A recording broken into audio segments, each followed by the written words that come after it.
Esta es la novela La investigación de Stanislaw Lem, escritor originario de Lvov, Polonia, hoy Ucrania. El pretexto de Stanislaw Lem siempre ha sido la ciencia ficción, pero sorpresivamente en su obra, la narrativa va tornándose en una descarnada interrogante filosófica que mezcla las nociones del demiurgo clásicas durante la Grecia antigua hasta las teorías del caos y la cibernética de Norbert Wiener y Heinz von Foster. Stanislaw Lem toma la investigación como pretexto de novela policíaca. En realidad se trata de una obra disfrazada de novela policíaca, pero para difundir entre sus páginas serios cuestionamientos de problemas filosóficos y científicos. Al teniente Gregory de Scotland Yard se le encomienda resolver el misterio de una serie de cadáveres que, según las evidencias, resucitan y desaparecen de los cementerios, recintos mortuorios, etc., para no ser vistos más. Con el teniente trabajan un científico e investigador, Sis, un médico forense, Sørensen, el inspector Shepard, entre otros. El problema es que la desaparición de cuerpos ocurre con tal exactitud y cuidado, ocurre con tan poco margen de tiempo y en un área tan amplia de las afueras de Londres, que hace descartar la necrofilia e incluso el robo por una o dos o hasta tres personas. De hecho, el mapa de las afueras de Londres de la portada de la novela marca los sitios de desaparición y el punto donde son hallados kilómetros después de los cadáveres. Entonces, ¿es acaso una gran red la responsable de sustraerlos? ¿Con qué objeto? ¿Es alguien que juega al demiurgo para simular la creación de vida sin mayor lucro pecuniario ni fama? ¿Alguien que roba los cadáveres para estudio si se pueden comprar en cualquier sala de disección? ¿Es demencia?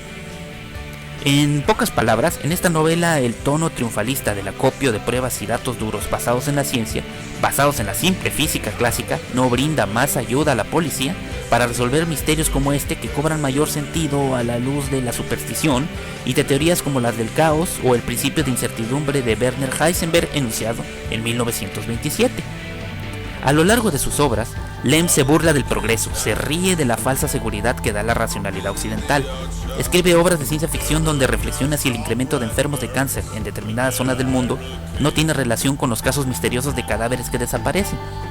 Si acaso estos no desaparecen desde el inicio de la humanidad, aunque no los hayamos visto, desde el bíblico y resucitado Lázaro, por ejemplo, como afirma en la página 158, o si cada uno de estos robos o esta movilidad post-mortem no tiene relación con la presencia de gatos y perros que han reportado los testigos haber visto en el lugar donde reaparecen los cuerpos, perros y gatos ajenos al rumbo, por cierto, de ese cementerio en donde han sido vistos. Cuando Lem escribió la investigación en 1959, la Unión Soviética lanzó la primera sonda en llegar a la Luna y la primera nave en romper la velocidad de escape de la Tierra también es de los rusos en 1959. Empleando ciencia ficción, Stanislaw Lem siembra los supuestos de la ciencia. Detrás del cuento y la novela futurista se esconde su verdadera pasión, los temas filosóficos y científicos. En 1959, aún faltaban 10 años para que el hombre pisara la luna y 5 para que Niklas Luhmann escribiera su primera discusión sobre teoría de sistemas. Es la época en que Norbert Wiener desarrolla la cibernética, Gregory Bateson, Maturana y Varela emplean la biología para explicar los sistemas vivos enunciando la autopoiesis. Faltaba un año, 1960, para que Heinz von Foster catapultara con su ecuación del día del juicio final ese entusiasta crecimiento que traía el mundo desde hacía rato. Von Foster, creador de la cibernética de segundo orden, desarrolló una fórmula basándose en datos históricos y matemáticas, con la que calculó el colmo al que la población mundial llegaría al crecer vorazmente como lo hacía. Dijo en la revista Science que el 13 de noviembre del 2026 la población alcanzaría el número infinito. Increíble. Stanislaw Lem se dio el lujo de hacer literatura sobre esto y mucho más. Cito ahora el diálogo entre el teniente Gregory y el científico investigador Sis, página 134 de la traducción de Joanna Orzechowska para Editorial Impedimenta. No sé si seguiré con este caso, continuó Sis. En definitiva, se trata de un problema banal, encajar simples hipótesis. No me gusta, no me interesa en absoluto. Para elaborar datos estadísticos exactos se requerirían varias semanas, puede que incluso meses a falta de máquinas calculadoras adecuadas. Nuestra gente, retomó Gregory, pero no pudo terminar. Vuestra gente resulta inútil en este caso, porque no se trata de una investigación, sino de un trabajo científico, lo interrumpió Sis y se levantó. ¿Qué desea? ¿Aclaraciones? Pues las va a tener, consultó el reloj. De todas formas, pensaba tomarme un descanso, dijo. En este caso no tiene nada que ver con la criminología, no se ha cometido ningún crimen. Es como cuando cae un meteorito y mata a un hombre. Entonces, en su opinión, ¿la causa impulsiva sería atribuible a fuerzas naturales?, preguntó Gregory. aunque enseguida se arrepintió porque había decidido permanecer callado y dejar hablar al doctor.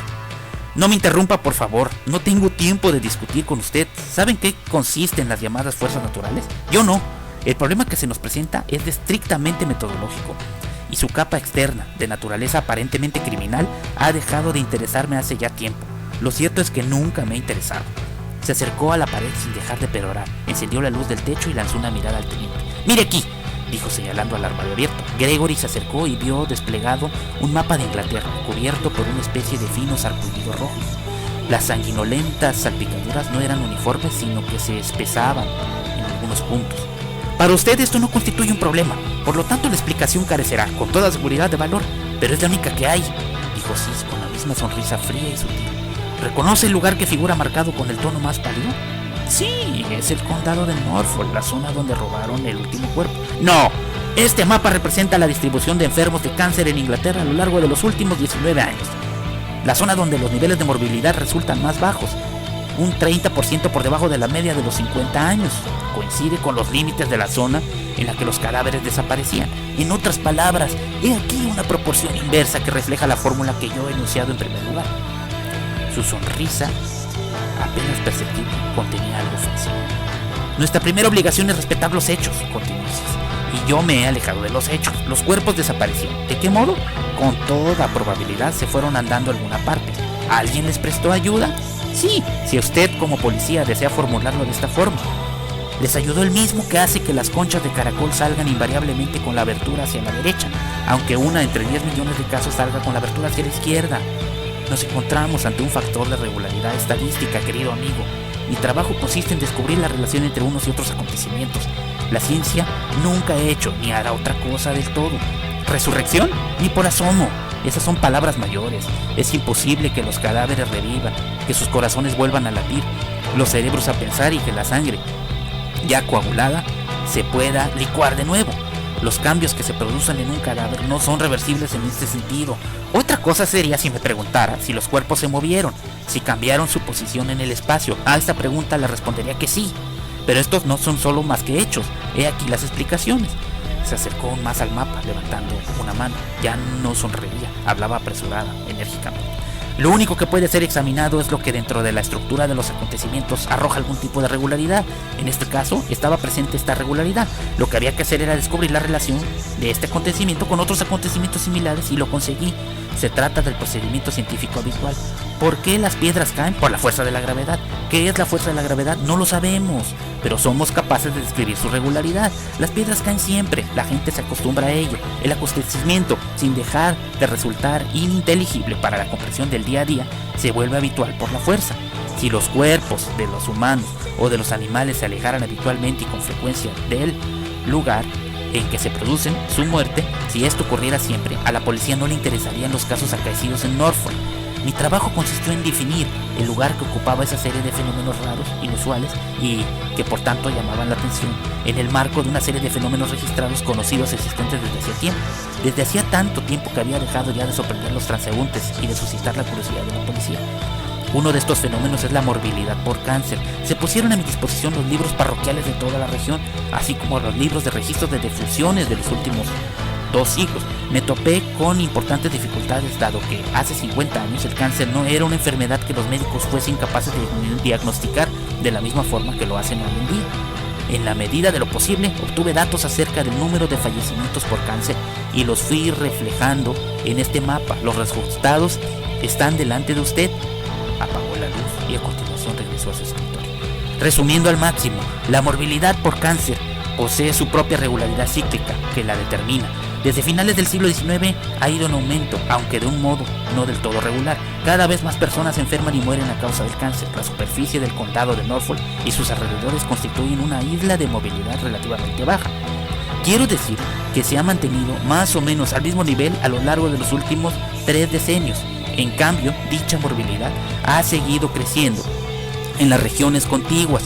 Cuando la diferencia de morbilidad entre esta isla y los terrenos colindantes superó un determinado nivel, los cuerpos empezaron a desaparecer. El centro, o sea, el lugar en que se produjo la primera desaparición, no corresponde al centro geométrico espacial de dicha isla, sino al lugar donde la morbilidad por cáncer alcanzó la cota más baja.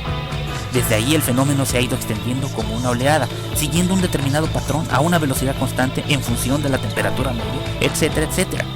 Ya les he hablado de ello, debería usted acordarse. En el caso del último incidente, el fenómeno alcanzó las fronteras de la isla. La fórmula, que ha deducido a partir de los datos numéricos correspondientes a la morbilidad por cáncer, excluye la posibilidad de futuros incidentes ligados a la posibilidad de futuras desapariciones de cuerpos fuera del territorio. Sí se cayó, se dio la vuelta y se levantó despacio. ¿Solo se ha basado en esos indicios?, preguntó Gregory. No, no solo en esos indicios. Sí se cruzó de brazos. Mientras en los anteriores casos los cuerpos desaparecían, digamos para siempre, me refiero a que se alejaban a una distancia y en una dirección desconocida, el último desplazamiento ha resultado relativamente corto. ¿Por qué? Porque el fenómeno se produjo cerca de la frontera del territorio de la isla. Esto me ayudó a precisar el factor desconocido de mi fórmula, ya que la morbilidad por cáncer dentro de la isla supera en negativo la morbilidad registrada en los territorios colindantes, no de forma brusca sino gradual. ¿Y cuál es, según usted, la razón de esas desapariciones? Sí sonrió con disimulo, contemplando al detective con una especie de divertida bondad. Ya le he explicado ambas cosas. Deje de comportarse como un niño que después de que le hayan mostrado el esquema de un radioreceptor y las ecuaciones de Maxwell, sigue preguntando, ¿ya? ¿Pero por qué la caja habla? Si ni siquiera a usted ni a sus superiores se les ocurría emprender una investigación en contra de quienes hacen que la gente padezca el cáncer, ¿no es cierto? De la misma forma que, según me consta, no andan buscando al responsable de la gripe asiática. Gregory apretó la mandíbula y se obligó ante todo a mantener la calma. Bien, contestó. Usted, en lo referente a su razonamiento, está en lo cierto, pero basándose en sus explicaciones, ¿considera el fenómeno de la resurrección? No, disculpe, del movimiento y desplazamiento post-mortem de los cuerpos. ¿Resulta perfectamente comprensible? ¿Me toma acaso por idiota?, preguntó Sis, con su tono extrañamente suave. Por supuesto que aquí hay un montón de cosas para que los bioquímicos, los fisiólogos, los biólogos las estudien, pero no la policía. Otra cosa es que las investigaciones duren un tiempo y que incluso al cabo de 50 años no arrojen un resultado definitivo, al igual que ocurre con la investigación del cáncer. Únicamente mi campo, la estadística, es capaz de ofrecer resultados inmediatos, lo mismo que en el caso de la investigación sobre el cáncer. En cuanto a eso, seguro que surgirán muchas hipótesis enfrentadas entre sí. Las habrá que convenzan más a las masas, aquellas que garanticen una mayor tirada a los tabloides. El fenómeno se vinculará a los platillos volantes, a las estrellas y a Dios sabe qué más. ¿Por qué me va a interesar eso a mí? Nada más dígame. En su explicación estadística, ¿qué lugar ocupa la carroña encontrada en las proximidades del lugar de la desaparición?, preguntó Gregory. ¿Eso le interesa? Ya. No lo he examinado matemáticamente. Lo más sencillo, a la par que simple, sería considerar esos animales un mero vehículum, el transportador del factor que pone en marcha los cuerpos. Digamos que dicho factor podría considerarse un agens o agente de naturaleza biológica, en el mismo sentido en que consideramos un factor semejante a aquello que origina la desaparición del cáncer, o la aparición del cáncer. Digamos que en este algo que origina el proceso canceroso puede convertirse, bajo determinadas circunstancias, en el factor que nos concierne. Se sirve de pequeños animales domésticos para trasladarse de un lugar a otro. Es el papel que desempeñan, por ejemplo, las ratas en las epidemias de la peste. ¿Algún tipo de bacteria quizá?, sugirió despacio Gregory. No he dicho eso, no lo sé, no sé nada. Es una hipótesis. Es una hipótesis que no se sostiene. Hipótesis non fingo. No la soporto, no formulo hipótesis. Quizá me ocupara de este asunto si tuviera tiempo. Tal vez no estemos hablando de bacterias, pero sí, según afirma usted, algún factor de tipo biológico.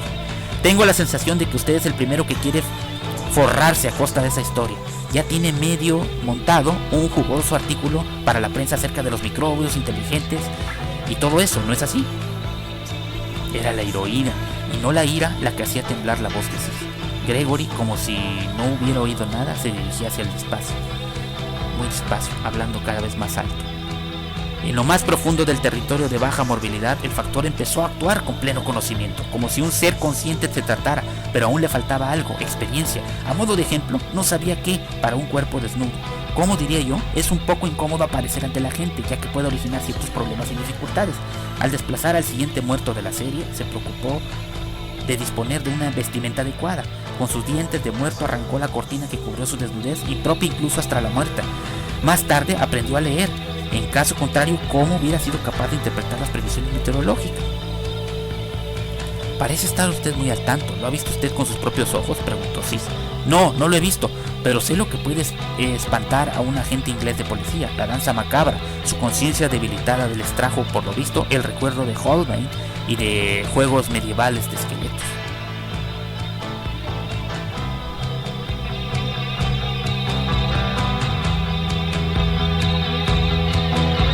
Investigación. Stanislaw Lem.